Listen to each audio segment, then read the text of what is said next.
When the gods created mankind, death they dispensed to mankind, life they kept for themselves. Before the flood swept over the earth, Ziusudra was warned by his god. The secret of the gods he received.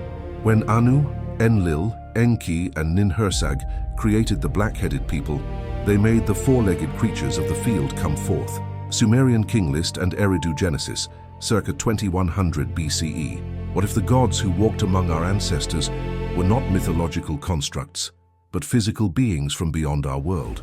What if the pyramids, ziggurats, and megalithic structures scattered across every continent were not built by primitive humans with copper tools, but under the guidance of an advanced extraterrestrial intelligence?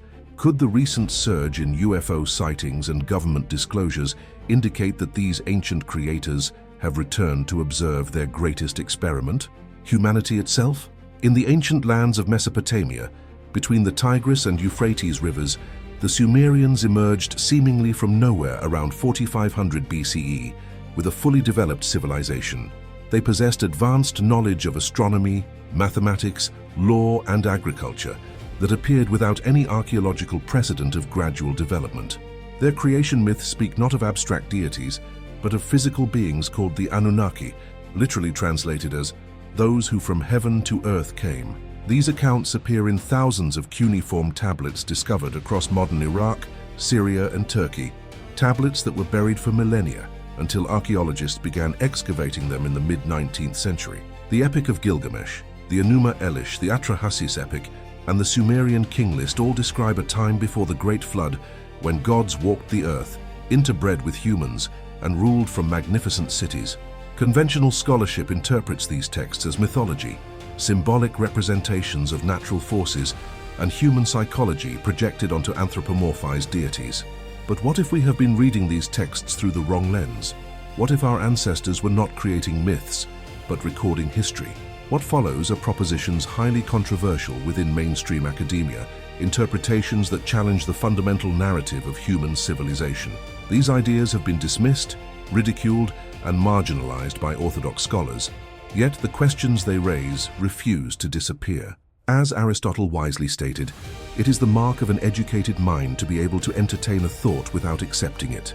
Let us entertain these thoughts together, examine the evidence with open minds, and decide for ourselves what truth may lie hidden in the oldest stories ever told. The Sumerian tablets describe the Anunnaki as beings who arrived on Earth approximately 450,000 years ago, according to translations by scholar Zechariah Sitchin. In traditional academic interpretation, the Anunnaki are simply the pantheon of Mesopotamian gods, much like the Greek or Norse pantheons, representing various aspects of nature and human experience. Anu was the sky god, Enlil the god of wind and storm, Enki the god of water and wisdom, and so forth. These deities were worshipped in massive temple complexes called ziggurats, and the myths surrounding them served to explain natural phenomena and establish social order. The conventional view holds that these stories evolved over centuries, borrowed from earlier Sumerian traditions, and were purely allegorical. However, Sitchin proposed a radically different interpretation based on his controversial translations of Sumerian cuneiform. According to his analysis, the Anunnaki were extraterrestrial beings from a planet called Nibiru, which orbits our sun in a massive elliptical path, taking 3,600 years to complete one revolution. These beings came to Earth not as gods, but as miners, seeking gold to repair their planet's deteriorating atmosphere.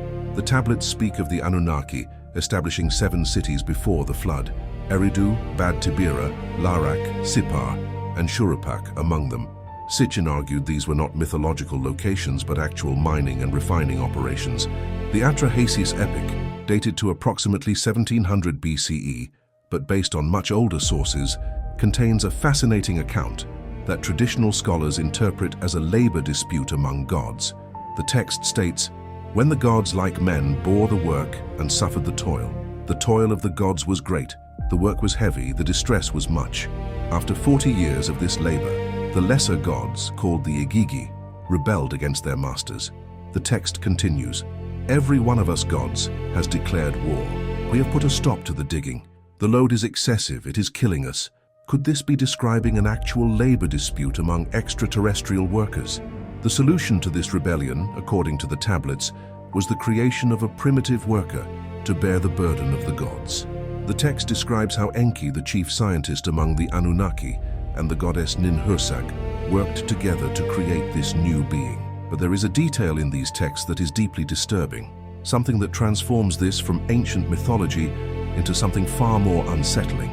We will examine this detail closely when we reach the genetic evidence later in our investigation. The process of human creation, as described in these Mesopotamian texts, contains terminology that seems remarkably modern when stripped of its mythological framework. The Atrahasis epic states, "Let them slay one god, and let the gods be purified in the immersion.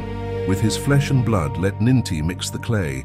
Ninti, whose name means Lady of Life, is instructed, "From the god's blood and some clay, let her make a lump of clay." Traditional interpretation views this as a poetic description of divine creation from earthly materials. However, reading these passages with knowledge of modern genetics produces a startling alternative interpretation. The flesh and blood of a god mixed with the clay of earth could describe genetic material from the Anunnaki, combined with DNA from an existing hominid species, perhaps Homo erectus or early Homo sapiens. The Sumerian word Tayit, translated as clay, also means that which has life. The tablets specify that this creation required multiple attempts and resulted in failures before success. The Enuma Elish describes malformed creatures being produced in early experiments, beings without proper limbs or functioning organs. Does this not sound remarkably like descriptions of genetic experimentation, trial and error in creating a viable hybrid species? The text states that 14 birth goddesses were assembled, 7 to create males and 7 to create females, suggesting a systematic biological program rather than magical creation. Most intriguingly, the tablets specify that the image of the gods was imprinted upon humanity. The word used is tselem in related Hebrew texts, which means physical appearance or likeness, not spiritual resemblance. Genesis 1:26 in the Hebrew Bible, which borrowed heavily from earlier Mesopotamian sources, states, "Let us make man in our image, after our likeness." Scholars note the use of plural pronouns, us and our, which has puzzled theologians for millennia. Could this represent a direct echo of the Sumerian accounts of multiple Anunnaki participating in genetic engineering? The similarities between Mesopotamian creation accounts and biblical narratives are not coincidental. When the ancient city of Nineveh was excavated in the 19th century, archaeologists discovered the library of Ashurbanipal, containing thousands of tablets dated to the 7th century BCE. Among these tablets were versions of the flood story that predated the biblical account by at least 1,000 years. The Epic of Gilgamesh, tablet Ethan, describes Utnapishtim receiving instructions from the god Ea to build an ark and survive a flood sent to destroy humanity. The parallels to the story of Noah are unmistakable. Specific dimensions for the boat, loading animals, a flood lasting days, birds sent out to find land, the boat landing on a mountain. These are not vague similarities, but detailed correspondences. This indicates that the biblical authors were working from the same source material as the Mesopotamian scribes, material that may represent actual historical events. In the Sumerian tradition, the decision to send the flood was made by Enlil, the commander of the Anunnaki, who had grown frustrated with humanity's noise and proliferation. The Atrahasis epic explicitly states, "The noise of mankind has become too intense for me. With their uproar I am deprived of sleep." But here is where the narrative becomes complex and reveals divisions among the Anunnaki themselves. Enki, the scientist who created humans, disagreed with the decision to destroy his creation. The tablets describe how Enki secretly warned Ziusudra, also known as Atrahasis or Utnapishtim depending on the source, by speaking to the reed walls of his house, technically not violating his oath to keep the secret while still transmitting the information. This rivalry between Enki and Enlil runs throughout Mesopotamian mythology. Enlil is portrayed as strict, authoritarian, concerned with order and obedience. Enki is depicted as clever, compassionate toward humans, and willing to subvert authority. In one tablet, Enki is called the craftiest of the gods. Could this represent a genuine ideological split among extraterrestrial visitors regarding their experiment with humanity? The Eridu Genesis, discovered in fragmentary form in Nippur, contains additional details about the relationship between the Anunnaki and early humans. It describes how kingship was lowered from heaven and how the Anunnaki taught humans the arts of civilization, writing, mathematics, astronomy, agriculture, and metalworking. The Sumerian King List, a document compiled around 2100 BCE from much older sources, names the kings who ruled before the flood, assigning them reigns of impossible length: 28,800 years, 36,000 years, 43,200 years. Traditional scholars dismiss these numbers as purely mythological exaggerations. However, Sitchin noted something remarkable about these numbers. They are all multiples of 3,600, the proposed orbital period of the planet Nibiru. If we interpret these not as Earth years, but as Nibiru years, or simply as generations measured differently, the numbers begin to make sense within the framework of long-lived extraterrestrial beings. The tablets also describe the Anunnaki as possessing radiance and brilliance that made them recognizable. The Akkadian term Melamu appears repeatedly, describing a terrifying radiance or aura that surrounded the gods. In the Epic of Gilgamesh, when the hero encounters the guardian of the cedar forest, Humbaba, he is described as wearing 7 layers of terrifying radiance. Could this represent some form of energy field or technological aura surrounding these beings? Modern UFO encounters frequently describe similar luminous phenomena surrounding both craft and entities. The physical descriptions of the Anunnaki in Sumerian texts provide specific details that challenge the notion of purely mythological beings. The tablets describe them as tall, with perfect proportions, possessing extraordinary longevity and physical capabilities beyond human norms. More intriguingly, cylinder seals from the period depict the Anunnaki wearing what appear to be technological devices. Several seals show figures with wrist devices, something resembling watches or communication devices on their arms. One particularly famous seal, catalogued as VA243 in the Berlin Museum, depicts what Sitchin interpreted as a solar system diagram showing all known planets, including what appears to be a large planet between Mars and Jupiter, potentially representing Nibiru. Conventional archaeologists dispute this interpretation, suggesting the symbols represent stars rather than planets, but the precision of the diagram remains striking. The sophistication of Sumerian astronomical knowledge itself raises profound questions. The Sumerians knew the Earth was round and calculated its circumference with remarkable accuracy. They understood the precession of the equinoxes, a 25,920-year cycle caused by the wobble in Earth's rotation that slowly shifts the position of constellations relative to the seasons. How did a civilization that emerged suddenly in 4500 BCE possess this knowledge? Precession was not officially discovered by Western science until Hipparchus described it in 127 BCE, yet the Sumerians encoded it in their calendrical systems millennia earlier. They divided the sky into 12 zodiacal houses and the year into 12 months, systems still used today. They knew of all the planets visible to the naked eye and described the outer planets, Uranus, Neptune, and Pluto, which were not discovered by modern astronomy until 1781, 1846, and 1930 respectively. How could this be possible without advanced instruments or information from another source? The Sumerians also possessed sophisticated mathematical knowledge, including the concept of place value, which would not be rediscovered until the Indian mathematicians developed it millennia later. Their sexagesimal base 60 number system is still used for measuring time and angles. They calculated the length of the lunar month to within 0.4 seconds of modern measurements. They understood complex astronomical cycles and could predict eclipses. This level of precision requires not just observation, but advanced mathematical theory and possibly instrumentation. Where did this knowledge come from? But before we proceed further into Sumerian mysteries, we must acknowledge something crucial about how knowledge is preserved and transmitted across millennia. Just as Enki defied the council of the gods to preserve humanity through the flood, sharing forbidden knowledge with Ziusudra, alternative research challenges the established narrative maintained by mainstream academia.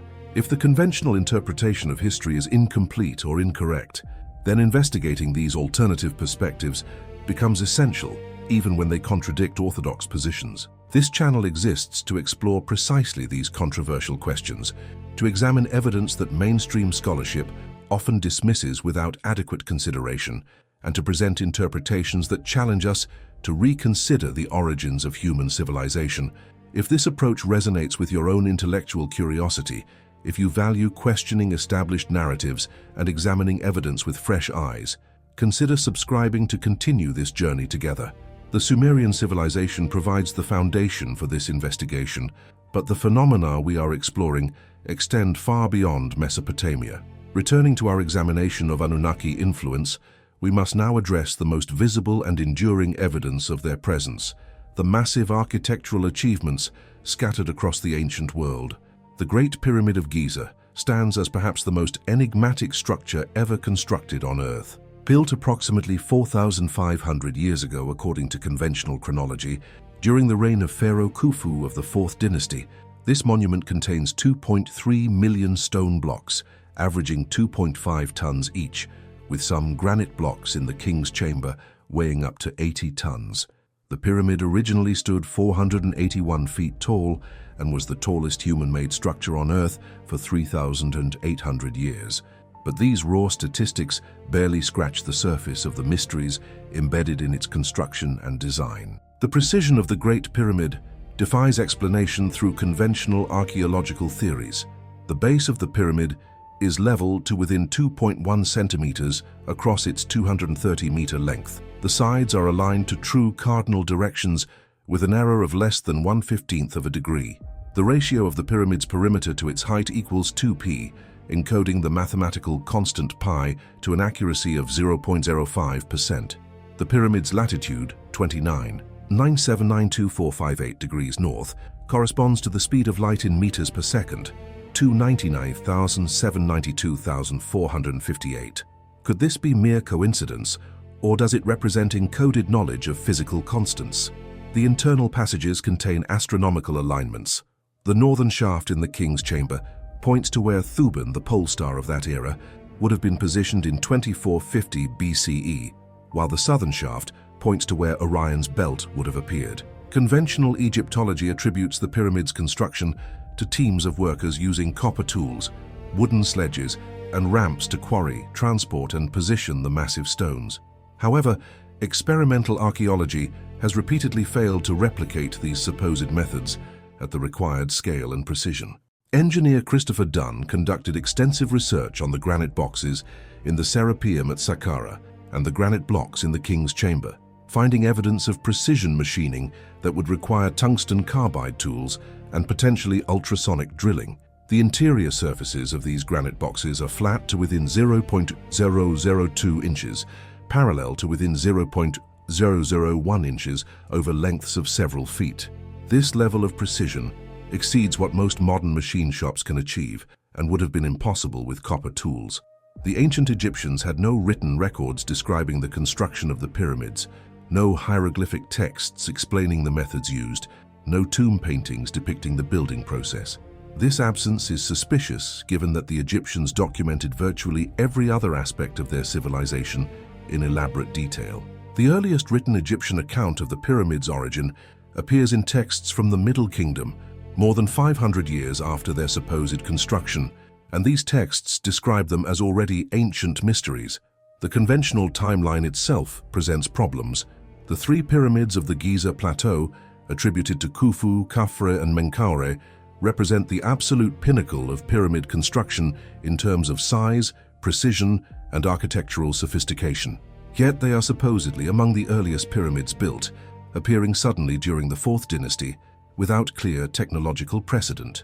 Later pyramids, built by pharaohs with theoretically more advanced tools and greater experience, are dramatically inferior in construction quality, often collapsing or showing signs of structural failure. This reversal of expected technological progression is like asserting that the Wright brothers built a 747 on their first attempt, and subsequent engineers built progressively more primitive aircraft. The hypothesis that the pyramids were built not by the Egyptians of the 4th dynasty, but by or with assistance from an advanced civilization challenges us to reconsider the entire chronology. What if the pyramids are far older than conventionally dated? Geologist Robert Schoch conducted extensive research on the Sphinx and its enclosure, demonstrating that the weathering patterns are consistent with substantial rainfall erosion rather than wind and sand erosion. The last period of sustained rainfall in Egypt, sufficient to produce such erosion, ended around 7000 to 5000 BCE, suggesting the Sphinx and possibly the pyramids themselves are thousands of years older than officially dated. If this is accurate, then the structures predate the dynastic Egyptian civilization, and we must ask, who built them? The ancient Egyptians themselves sometimes implied the pyramids were not their creation. In the Inventory Stela, discovered at Giza, Khufu is described not as the builder of the Great Pyramid, but as someone who merely restored it, finding the Sphinx and the pyramids already in existence. While Egyptologists generally consider this stela to be a later forgery, created to enhance the prestige of certain temples, it nevertheless reflects a tradition that the monuments were more ancient than the Fourth Dynasty. Egyptian texts from various periods refer to a time of the gods, when divine beings ruled Egypt before the pharaohs, a period called the Zep Tepi, or First Time. The Turin Papyrus, also known as the Turin King List, dates to the reign of Rameses II in the 13th century BCE and lists not only the human pharaohs, but also the Neteru, the gods who ruled before them, with reigns lasting thousands of years. Manetho, an Egyptian priest who wrote a history of Egypt in the 3rd century BCE, similarly described a pre-dynastic period when gods and demigods ruled the land for more than 24,000 years before the first human king. Modern Egyptology dismisses these accounts as mythological, but what if they represent a cultural memory of an actual earlier civilization or presence? The Anunnaki connection to Egypt is suggested through linguistic and cultural parallels between Mesopotamian and Egyptian traditions. Both civilizations emerged suddenly with fully developed knowledge of astronomy, mathematics, writing, and architecture. Both built massive pyramidal structures, the ziggurats of Mesopotamia and the pyramids of Egypt. Both described gods who descended from the sky, walked among humans, and eventually departed, but promised to return. In Egyptian mythology, the god Thoth, associated with wisdom, writing, and mathematics, is credited with bringing civilization to Egypt. The ancient Egyptian name for Thoth was Tehuti, and he was described as the reckoner of times and seasons, the keeper of sacred knowledge. Some researchers have proposed that Thoth may have been one of the Anunnaki, perhaps Enki himself under a different name, who traveled to Egypt after the Mesopotamian conflicts described in the texts. The Egyptian creation myths describe a pantheon of gods, the Neteru, who divided into two factions, the followers of Horus and the followers of Set, engaged in an eternal struggle. This mirrors the Enlil-Enki rivalry in Mesopotamian accounts. The parallels extend to specific details. Both traditions describe a great flood sent to destroy humanity. Both include stories of gods teaching humans the arts of civilization. Both reference advanced knowledge being encoded in sacred structures. The mathematical and astronomical knowledge embedded in the pyramids suggests a purpose beyond simple tomb construction. The Great Pyramid's location at 30 degrees north latitude, 1/3 of the way from equator to pole, may not be accidental. Its mass and dimensions encode not only pi, but also the golden ratio phi, the conversion factor between polar and equatorial radii of Earth, and relationships between the sizes and distances of Earth, Moon, and Sun. These mathematical relationships appear too numerous and precise to result from chance. Engineer Christopher Dunn proposed that the Great Pyramid may have been a power plant, converting Earth's vibrational energy into usable electricity through piezoelectric properties of its granite stones. While highly speculative, this theory attempts to explain otherwise inexplicable features, the granite complex, the shafts and passages that do not match tomb architecture, the absence of any original decoration or hieroglyphs in the interior, and the acoustic properties of the chambers. Whether or not the pyramid generated power, its design clearly incorporates knowledge far beyond what would be necessary for a simple tomb. But here is a question that deepens the mystery significantly. Why do similar pyramidal structures, built with comparable megalithic precision, appear on every inhabited continent despite these civilizations having supposedly no contact with each other? We will confront this global pattern shortly, but first we must examine what genetic science has revealed about human origins. The human genome was fully sequenced in 2003, culminating the Human Genome Project's decades of work. The revelations within our DNA have raised questions that trouble conventional models of human evolution. Modern humans, Homo sapiens, possess approximately 20,000 to 25,000 genes, roughly the same number as mice, and significantly fewer than many simpler organisms. Rice, for instance, has about 40,000 genes. The genetic difference between humans and chimpanzees, our supposed closest evolutionary relatives, is approximately 1.2% when comparing direct DNA sequences. Yet this small percentage translates to about 40 million differences in base pairs and significant structural variations in chromosomes. Most intriguingly, human chromosome 2 appears to be a fusion of two separate chromosomes found in chimpanzees and other great apes. All great apes have 24 pairs of chromosomes, totaling 48, while humans have only 23 pairs, totaling 46. Geneticists have identified that human chromosome 2 shows clear evidence of being formed by the fusion of two ancestral chromosomes, visible through the presence of vestigial centromeres and telomeres in the middle of the chromosome. This fusion is unique to humans and appears in the fossil record corresponding to the emergence of Homo sapiens. Traditional evolutionary biology explains this as a random mutation that became fixed in the human population. However, the precision and significance of this change have led some researchers to question whether random mutation adequately explains it. A fusion of two chromosomes is a massive genetic reorganization. That this reorganization produced not a maladaptive mutation, but rather a stable change that defines our species raises eyebrows. Moreover, the speed of human evolution appears anomalous. Anatomically, modern humans emerged approximately 300,000 years ago in Africa, according to current fossil evidence from Jebel Irhoud in Morocco. Yet, behaviorally, modern humans, showing evidence of symbolic thought, art, and advanced tool use, appeared suddenly around 70,000 to 50,000 years ago in what anthropologists call the Great Leap Forward, or the Upper Paleolithic Revolution. The archaeological record shows a dramatic and rapid change, the emergence of sophisticated language, art, music, burial practices, and complex social organization within a relatively brief time period. What caused this sudden acceleration in cognitive capability? Standard evolutionary theory struggles to explain such rapid change, as natural selection typically requires hundreds of thousands or millions of years to produce significant alterations in complex traits like intelligence. This brings us back to that disturbing detail from the Mesopotamian texts. Remember the creation story in the Atrahasis epic, describing how the Anunnaki created humans by mixing the essence of a god with the clay of earth. The text specifies that the goddess Ninti extracted bone and blood from a specific god chosen for the purpose. Some translations describe cutting into the god's flesh and extracting something described as binding, or that which remembers. In Sumerian, the word tayit means both clay and living substance. Could this be describing the extraction of genetic material?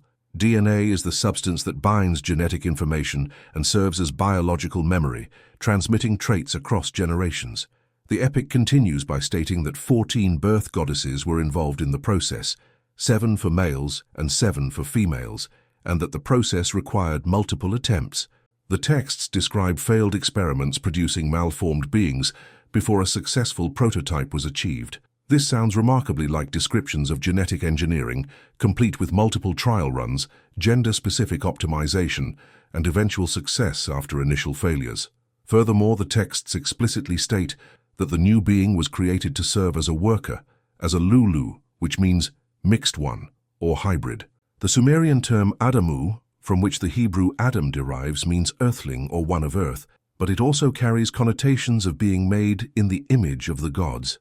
Francis Crick, who won the Nobel Prize for co-discovering the structure of DNA, proposed in his book Life Itself that life on Earth may have been deliberately seeded from elsewhere through directed panspermia. Crick noted that the genetic code appears optimized in ways that random evolution would be unlikely to produce.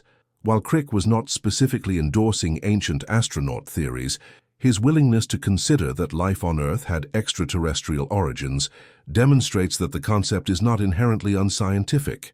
More recently, geneticists have discovered that the human genome contains viral DNA sequences that do not appear in other primates, suggesting historical genetic insertions from external sources. While mainstream biology attributes these to natural viral infections, the precision and impact of some of these insertions raise questions. The gene FOXP2, associated with language ability and present in modern humans, but not Neanderthals in its current form, appears to have undergone recent and significant modification. Could this be natural evolution, or might it reflect deliberate enhancement? The Anunnaki texts describe creating humans specifically, with reduced lifespan compared to the gods. Genesis 6:3 echoes this: "My spirit shall not abide in man forever, for he is flesh. His days shall be 120 years. Before this limitation was imposed, the biblical patriarchs supposedly lived for centuries. Adam 930 years, Noah 950 years, Methuselah 969 years. While these numbers are clearly exaggerated or measured differently, they reflect a tradition that early humans lived far longer than modern humans. Could this represent a genetic modification, a deliberate shortening of human telomeres, or alteration of aging processes to ensure the created workers did not achieve parity with their creators? The genetic evidence becomes even more intriguing when we examine mitochondrial DNA studies. All humans alive today can trace their maternal lineage back to a single woman who lived in Africa approximately 150,000 to 200,000 years ago, nicknamed Mitochondrial Eve. This does not mean she was the only woman alive at the time, but rather that her mitochondrial lineage is the only one that survived to the present. Similarly, Y chromosome studies trace paternal lineage to Y chromosomal Adam, who lived approximately 200,000 to 300,000 years ago. The fact that these two genetic bottlenecks exist and roughly coincide with the emergence of anatomically modern humans is consistent with a small founding population, possibly a created or heavily modified group that then spread across the planet. Blood type distributions also present mysteries. The Rh factor, specifically Rh-negative blood, occurs in only about 15% of the global population, but is significantly higher in European populations, particularly those of Basque origin, where it can reach 30%. The origin of Rh-negative blood remains unexplained by standard evolutionary models. Most mammals and primates are Rh positive, and the negative factor appears as an absence of the Rh antigen rather than a different version of it. Why would evolution produce the removal of a protein? Some researchers have speculated that Rh-negative blood might represent a different lineage, possibly connected to different genetic manipulation or mixing of populations. The complications that arise when Rh-negative mothers carry Rh-positive fetuses, requiring medical intervention to prevent the mother's immune system from attacking the fetus as foreign, suggest biological incompatibility that would normally be selected against in natural evolution.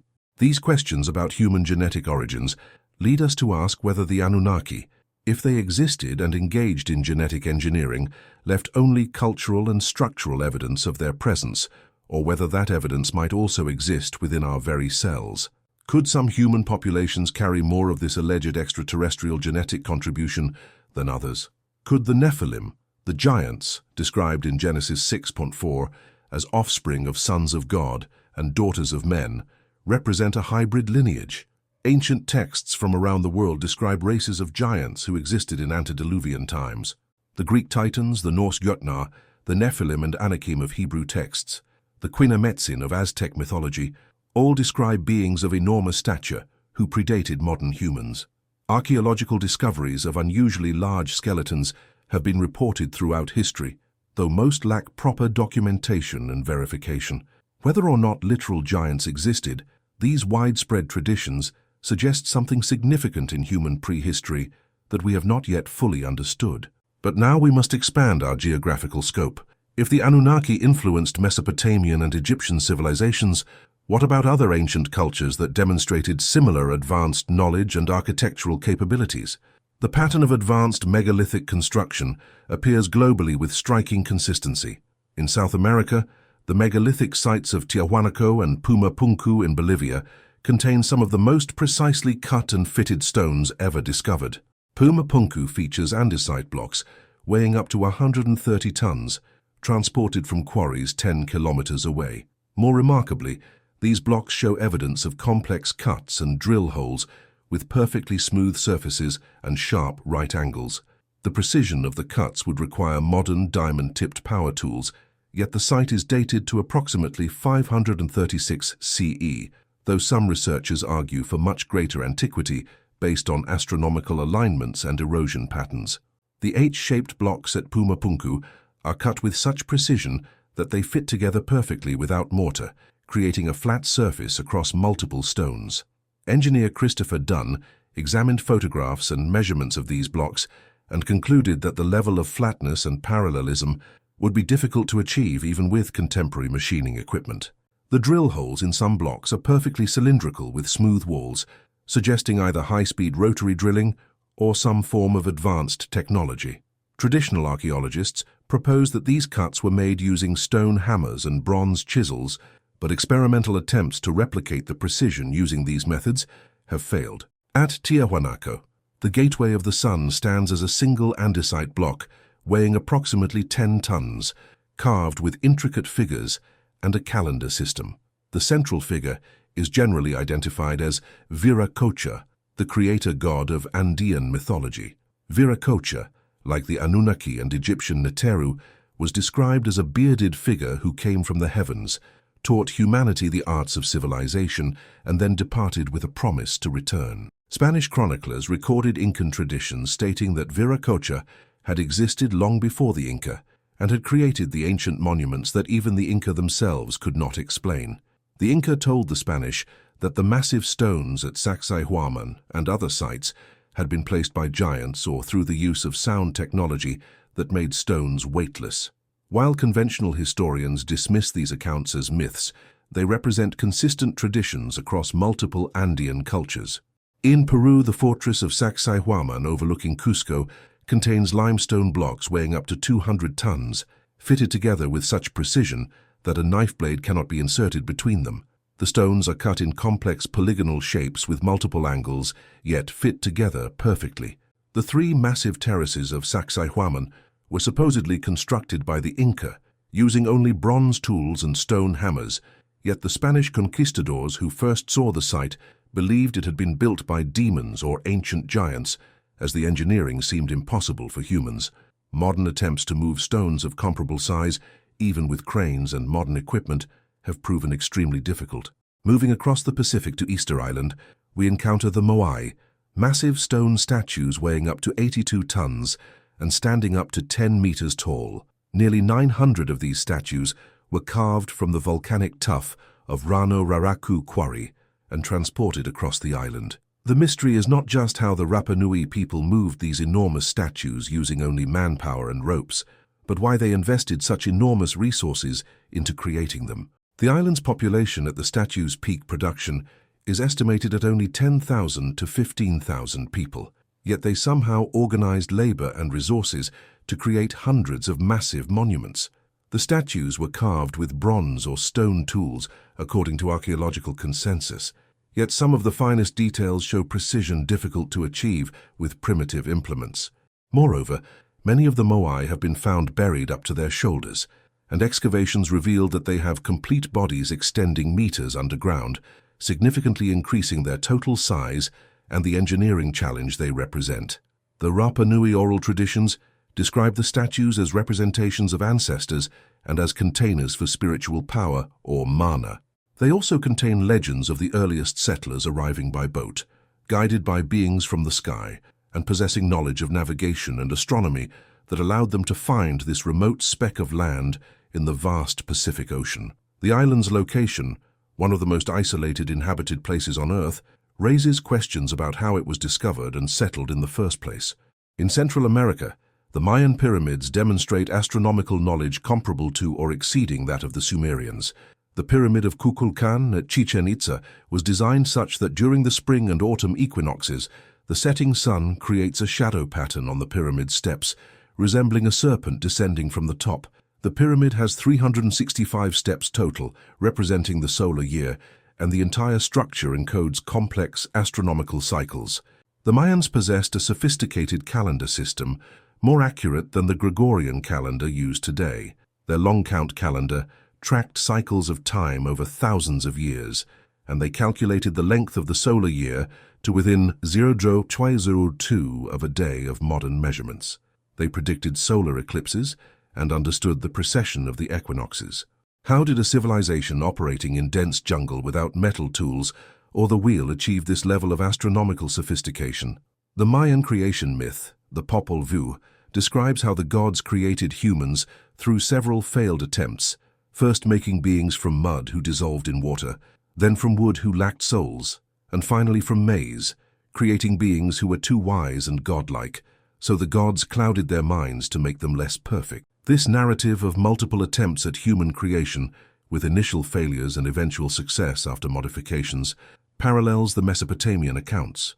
The Mayans also described the gods as descending from the sky in winged discs and possessing control over lightning and thunder, descriptions that some interpret as ancient observations of aircraft or spacecraft. But this investigation requires acknowledging something fundamental about how we evaluate alternative historical theories. The academic establishment has constructed a narrative of human development in which civilizations arose independently, developing agriculture, writing, mathematics, and architecture through parallel evolution driven by similar environmental pressures and innate human ingenuity. This model requires us to believe that multiple civilizations, separated by oceans and thousands of miles, coincidentally developed pyramidal structures, sophisticated astronomical knowledge, precision megalithic construction techniques, and myths of sky gods teaching them civilization, all without any contact or common source. The alternative model suggests a common origin for this knowledge, either through a lost advanced human civilization or through contact with extraterrestrial intelligence. Which interpretation requires more faith? The mainstream view has become so entrenched that suggesting alternatives often results in professional ridicule and marginalization, yet the evidence continues to accumulate, refusing to fit neatly into the orthodox boxes. This ongoing investigation challenges both the assumptions of mainstream archaeology and the uncritical acceptance of alternative theories. The goal is not to accept one narrative over another, but to examine all evidence with intellectual honesty, following the trail wherever it leads. The journey we are undertaking together explores these controversial questions not to provide definitive answers, but to engage with the mysteries our ancestors left behind. Future explorations will delve deeper into specific aspects of these enigmas, the mathematical encoding in ancient structures, the technological artifacts that should not exist in their time periods, the astronomical alignments that suggest advanced knowledge, and the modern evidence of potential extraterrestrial contact. If this rigorous yet open-minded approach to investigating alternative history resonates with your intellectual curiosity, subscribe to follow these investigations as we continue unraveling the mysteries of human origins and our possible connections to civilizations beyond Earth. Now we must confront the most controversial element of this entire hypothesis, the claim that the ancient creators have returned and are currently observing humanity. In the past 2 decades, the phenomenon once dismissed as fringe conspiracy theory has moved into mainstream discourse. The United States government has officially acknowledged the existence of unidentified aerial phenomena, the new term for UFOs, that demonstrate flight characteristics beyond current human technology. In 2017, the New York Times published articles revealing the Pentagon's Advanced Aerospace Threat Identification Program, a secretive project that investigated UFO encounters. This was followed by official Navy releases of infrared videos showing objects performing maneuvers that defy conventional physics: instantaneous acceleration to hypersonic speeds, right-angle turns at velocities that would generate hundreds of Gs of force, transmedium travel moving seamlessly from air to water, and hovering with no visible means of propulsion. Commander David Fravor, a former Navy pilot with the credibility of 18 years of service and combat experience, testified publicly about his encounter with a tic-tac-shaped object in 2004 during training exercises off the coast of California. The object descended from 80,000 feet to sea level in less than a second, jammed advanced radar systems, and demonstrated intelligent control by anticipating the pilot's movements. Fravor stated unequivocally that the technology observed was not American, Russian, or Chinese, and that it represented capabilities generations beyond anything currently deployed. In June 2021, the Office of the Director of National Intelligence released a report to Congress acknowledging 144 UAP encounters by military personnel between 2004 and 2021, with all but one remaining unexplained. The report stated that these objects pose a potential threat to flight safety and may represent advanced technology from foreign adversaries or something else entirely. The report carefully avoided drawing conclusions, but acknowledged that some of the objects demonstrated unusual flight characteristics that require further scientific investigation. In July 2023, former intelligence officer David Grush testified under oath before Congress that the United States government has recovered non-human craft and has been reverse engineering extraterrestrial technology for decades through classified programs hidden from congressional oversight. Grush, who held high-level security clearances and served as a representative to the Unidentified Aerial Phenomena Task Force, claimed that multiple sources within the intelligence community had provided him with classified information about crash retrievals and non-human biological materials. While his testimony consisted primarily of second-hand information and could not be verified due to classification restrictions, his credentials and willingness to testify under penalty of perjury gave his claims significant weight. These official acknowledgments represent a dramatic shift in public discourse. For decades, witnesses who reported UFO encounters were ridiculed, dismissed as unreliable, and marginalized. Now, military personnel, intelligence officers, and government officials are publicly stating that unidentified craft demonstrating impossible capabilities are operating in Earth's atmosphere with impunity.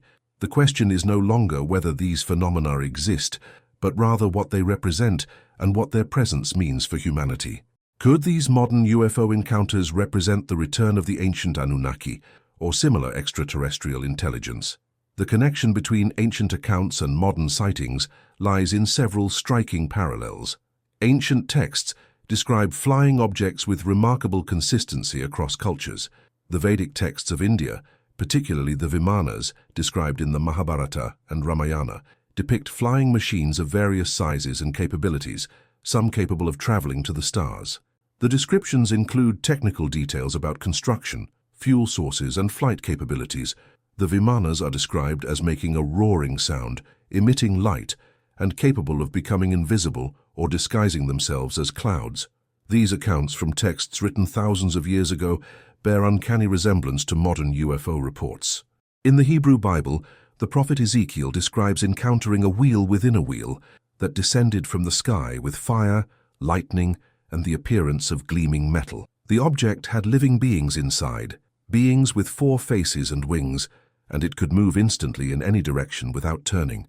Conventional religious interpretation views this as a vision of angels and divine glory, but aerospace engineer Joseph Blumrich analyzed Ezekiel's description and concluded that it matched the design of a spacecraft with rotating blade systems for vertical takeoff and landing. Blumrich, who initially set out to debunk the ancient astronaut interpretation of Ezekiel, became convinced that the prophet was describing actual technology. The ancient Sumerian texts describe the Anunnaki traveling in flying crafts called Mu, or Shem, terms later translated as name, but which originally meant that which rises up, or sky chamber.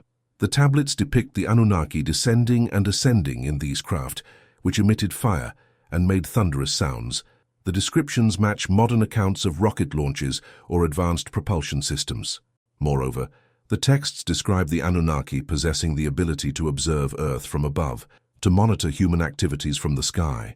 If we accept the premise that the Anunnaki were extraterrestrial beings who genetically engineered humanity hundreds of thousands of years ago, it stands to reason they might maintain interest in their creation. The current wave of UFO activity could represent a return of these beings or their descendants to observe how humanity has developed. The concentration of UFO sightings around nuclear facilities, weapons installations, and major population centers suggests intelligence gathering rather than random visitation. During the Cold War, UFOs were repeatedly reported hovering over nuclear missile silos, in some cases apparently disabling the weapon systems temporarily, as documented at Malmstrom Air Force Base in 1967. Were these demonstrations of power meant as warnings? Were the ancient creators ensuring their experiment did not destroy itself through nuclear warfare? The genetic aspect of modern alien encounter reports adds another disturbing dimension to this hypothesis. Thousands of individuals claiming alien abduction experiences report similar elements, being taken aboard craft, subjected to medical examinations, having biological samples collected, and experiencing procedures involving reproductive systems. While mainstream science dismisses these accounts as sleep paralysis, false memories, or psychological phenomena, the consistency of reports across different cultures and time periods is remarkable. Many abductees report being shown hybrid children, beings that appear partly human and partly alien, suggesting an ongoing genetic program. Could this represent continuation of the genetic manipulation described in ancient texts? The Sumerian tablets describe the Anunnaki periodically returning to Earth and interbreeding with humans, producing hybrid offspring called the Nephilim. Genesis 6:4 states, "The Nephilim were on the earth in those days, and also afterward when the sons of God came in to the daughters of man, and they bore children to them." The phrase "and also afterward" suggests this interbreeding continued beyond the antediluvian period.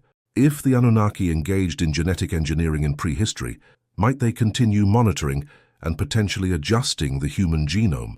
The exponential acceleration of human technological development in the past century may not be coincidental. From the Wright brothers' first powered flight in 1903 to landing on the moon in 1969, from the first computers filling entire rooms to supercomputers in our pockets, from discovering DNA's structure to editing genes with CRISPR technology, humanity has advanced technologically more in the past 100 years than in the previous 10,000. Could this acceleration be partly attributed to recovered extraterrestrial technology, as whistleblowers like Bob Lazar and David Grush have claimed?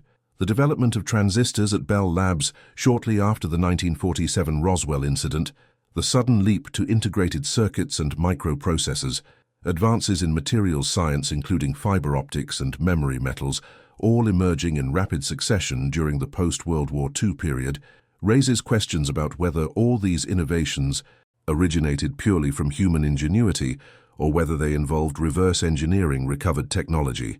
Colonel Philip Corso, a former Pentagon official, claimed in his book, The Day After Roswell, that he was personally involved in seeding extraterrestrial technology recovered from crash sites into American industry and military development programs.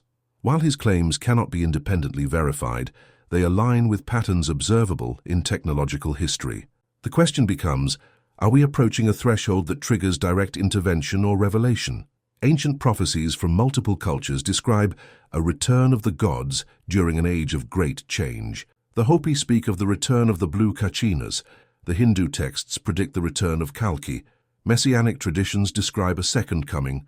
The Mayans encoded significant dates into their long count calendar, and the Sumerian texts describe Nibiru's return, bringing the Anunnaki back to Earth. The current state of human civilization presents multiple existential threats: climate change, nuclear proliferation, artificial intelligence development, genetic engineering capabilities, and resource depletion.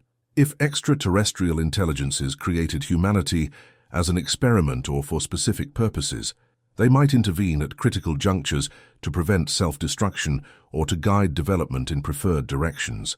The increase in UFO activity during the nuclear age and the apparent interest in our weapons systems supports this interpretation, but we must also consider more troubling possibilities. What if the return of the creators is not benevolent? The ancient texts describe conflicts among the Anunnaki themselves, factions with different agendas regarding humanity. Enlil wanted to destroy his brother's creation during the flood, viewing humans as flawed and dangerous. Enki sought to preserve and advance humanity, teaching forbidden knowledge.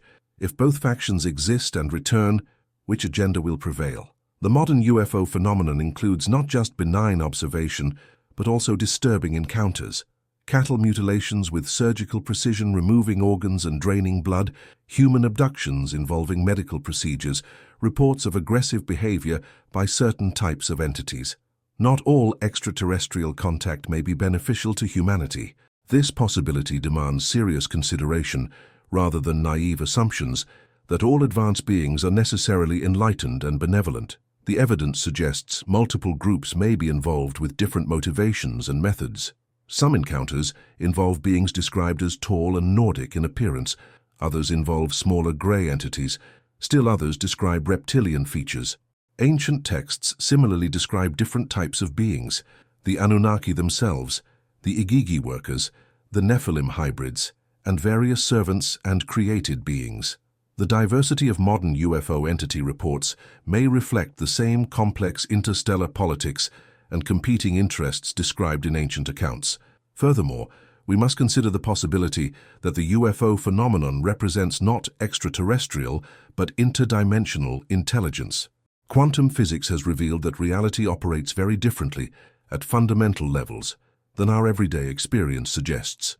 Multiple dimensions may exist beyond the 3 spatial and 1 temporal dimension we perceive. Advanced beings might travel not across interstellar distances, but across dimensional boundaries, appearing and disappearing in ways that seem to violate physics because they are operating in additional dimensions we cannot directly perceive. The ability of UFOs to appear and disappear instantly, to become invisible, to change shape, and to seemingly phase through solid matter might be better explained by dimensional manipulation than by conventional spacecraft technology. Ancient texts describe similar phenomena, gods appearing and vanishing, moving between realms, existing in multiple places simultaneously, operating in heaven, which might not be a physical location, but a different dimensional plane. Are modern UFOs representing the returned Anunnaki specifically, or some other extraterrestrial or interdimensional intelligence, or perhaps multiple groups with various origins and agendas? This question divides researchers even within the alternative history community. Some argue the evidence points specifically to the Mesopotamian Anunnaki described in Sumerian texts. Others propose a more complex scenario involving multiple extraterrestrial civilizations that have interacted with Earth throughout history, with the Anunnaki being one group among many. Still others suggest that what we interpret as extraterrestrial might actually be terrestrial in origin, a breakaway human civilization that achieved technological advancement far beyond mainstream society and operates in secrecy, or even non-human intelligent species that evolved on Earth in parallel with humanity and remain hidden. Each of these hypotheses attempts to explain the same core observations. Ancient texts describing advanced beings interacting with early humans, massive structures requiring technology beyond what historical civilizations supposedly possessed. Modern UFO encounters demonstrating impossible capabilities and increasing acknowledgement by governments and military that something is operating in our airspace with technology that exceeds our own. The Fermi paradox asks why, if the universe contains billions of potentially habitable planets, and if intelligent life is even moderately common, we have not detected obvious signs of extraterrestrial civilizations through radio signals or robotic probes. The answer to the Fermi paradox might be staring us in the face. We are not searching for them because we are already inside their enclosure. The zoo hypothesis, proposed by astronomer John Ball in 1973, suggests that advanced extraterrestrial civilizations intentionally avoid contact with us to allow for natural evolution or socio-cultural development, observing us much like we observe animals in a nature preserve. But if the Anunnaki narrative is correct, we are not merely in a zoo, we are in a laboratory, and the scientists who began the experiment never truly left. They merely stepped behind the glass. This perspective reframes our entire history, not as a lonely ascent from savagery, but as a guided, monitored, and perhaps cyclical process managed by intelligence far older than our own. However, intellectual honesty demands that we turn the lens of scrutiny upon this theory itself. To accept the ancient astronaut hypothesis, without question, is to commit the same error of dogmatism that we criticize in mainstream academia. We must acknowledge that the Anunnaki interpretation, popularized by Zecharia Sitchin, is vehemently rejected by professional Assyriologists and Sumerologists. Experts in the Sumerian language argue that Sitchin's translation of Anunnaki as those who from heaven to earth came is linguistically incorrect. The term is more accurately translated as princely seed or offspring of Anu, referring to the royalty of the gods without necessarily implying space travel. Critics point out that the rockets Sitchin sees in cylinder seals are stylized representations of temple structures or altars, and the planets surrounding the sun in the famous VA-243 seal are likely stars or constellations, common artistic motifs of the period that do not represent a heliocentric solar system. Furthermore, the psychological phenomenon of pareidolia, our brain's tendency to find meaningful patterns in random data, can explain why we see helicopters in Egyptian hieroglyphs or spacesuits in Mayan carvings. What looks like an oxygen mask to us might be a stylized ritual mask or a representation of breath and spirit to the ancient artist. Is it possible that we are projecting our modern technological obsession onto the past, reinterpreting spiritual metaphors as literal machinery because that is the language of our time? Just as the Greeks saw gods in the lightning, do we see aliens in the archaeology simply because we are a spacefaring culture? Yet even when we strip away the questionable translations and speculative imagery, a hard core of inexplicable anomalies remains. The skepticism of academia fails to adequately explain the suddenness of the Cambrian explosion of civilization in Sumer, the impossible engineering precision of the Great Pyramid, or the global consistency of the teaching gods myths. Coincidence is not a scientific explanation. If the academic view is correct, we must believe that ancient humans, with no contact, hallucinated the exact same types of beings, built the exact same types of impossible structures, and obsessed over the exact same astronomical cycles, all by chance. This interpretation divides researchers deeply. Some argue that human ingenuity alone is sufficient to explain these wonders, while others insist that the evidence demands an external catalyst. What is your perspective on this divide? Do you trust the orthodox academic timeline, or do the anomalies suggest a missing chapter in our history? Share your thoughts in the comments below, as this debate defines how we understand our own identity. There is one final piece of the puzzle that bridges the gap between ancient mythology and modern science, a concept that might explain why the Anunnaki, if they exist, are so obsessed with gold. Sitchin claimed it was for repairing Nibiru's atmosphere, but modern physics and historical alchemy suggest a different, perhaps more profound motivation. In ancient texts, the food of the gods was often described as a white powder called Shem Anna, or highwood firestone in Mesopotamia, and Mekuzasti in Egypt. This substance was believed to grant immortality and expanded consciousness. Modern researchers have drawn parallels between this substance and monoatomic gold. Gold atoms that have been chemically altered to exist in a high-spin state, exhibiting superconductive properties and levitation capabilities under magnetic fields. If the Anunnaki were biological beings, they would be subject to entropy and aging. Could the gold they sought not be for currency or atmospheric shielding, but for biological immortality? This would explain why the gods were depicted as eating separate food from humans and why humanity was denied the tree of life in the Garden of Eden. The story of the fall might not be about moral sin, but about unauthorized access to the technology of longevity. If gold is indeed a key to extending life or enhancing consciousness through advanced physics, it recontextualizes the entire human obsession with this metal. We are not just hoarding wealth, we are hoarding the dust of immortality, mimicking a desire imprinted on us by our creators without remembering its true purpose. This brings us to the uncomfortable reality of our current moment. If the creators have returned, or if they never left, what is their agenda now? The rise of AI, the cracking of the human genome, and our teetering on the edge of becoming a multiplanetary species means we are approaching the same technological level that the Anunnaki possessed when they first arrived. We are becoming like the gods, as the serpent promised in Genesis. This convergence represents a critical threshold. In the cosmic scale of civilizations, we are transitioning from a Type 0 to a Type 1 civilization. Perhaps the increase in UAP activity is an audit, a review of the experiment before we are allowed to join the galactic community, or before the experiment is terminated for safety reasons.